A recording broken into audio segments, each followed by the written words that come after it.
Why should I play the Roman fool, and die on mine own sword? Well as I see lives, the gashes do better upon them.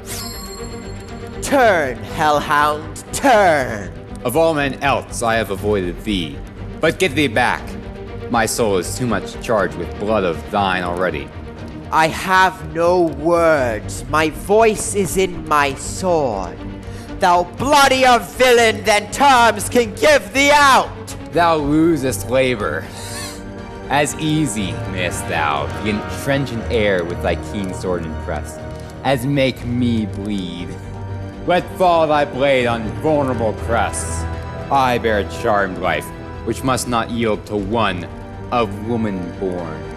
Despair thy charm, and let the angel whom thou still hast served tell thee, Macduff was from his mother's womb untimely ripped. Accursed be the tongue that tells me so, for it hath cowed my better part of man. And be these juggling fiends no more believed, that palter with us in a double sense, that keep the word of promise to our ear, and break it to our hope. I'll not fight with thee. Then yield thee, coward, and live to be the show and gaze all the time. Huh, we'll have thee, as our rare monsters are, painted on a pole and underwrit, here may you see the tyrant. I will not yield to kiss the ground before young Malcolm's feet, and to be baited with the rabble's curse. Though Burnham would become to Dunsinane, and thou oppose, being of no woman born, yet I will try the last. Before my body I throw my warlike shield. Lay on, Macduff, and damned be him that first cries, hold, enough!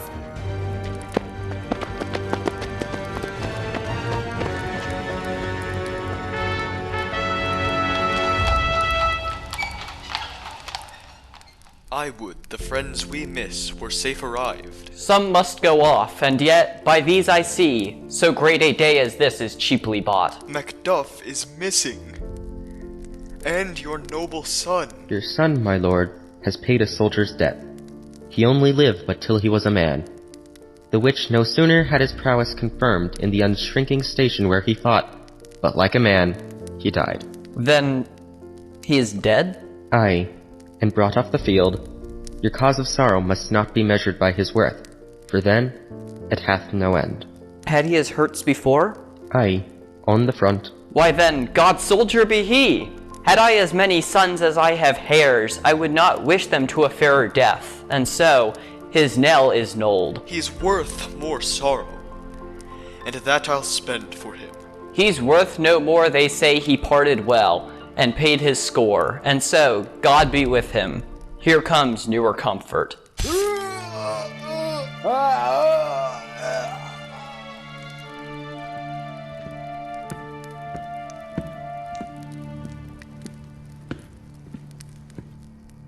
Hail, King!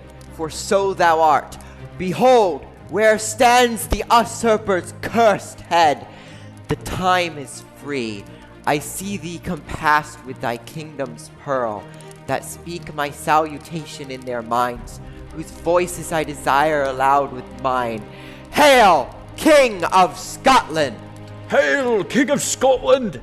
We shall not spend a large expense of time before we reckon with your several loves, and make us even with you.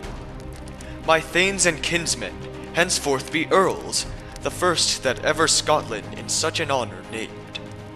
What's more to do, which would be planted newly with the time, as calling home our exiled friends abroad that fled the snares of watchful tyranny, producing forth the cruel ministers of this dead butcher and this fiend-like queen, who, as 'tis thought, by self and violent hands took off her life.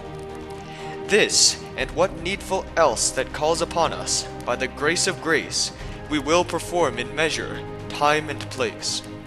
So, thanks to all at once, and to each one, whom we invite to see us crowned at Scone.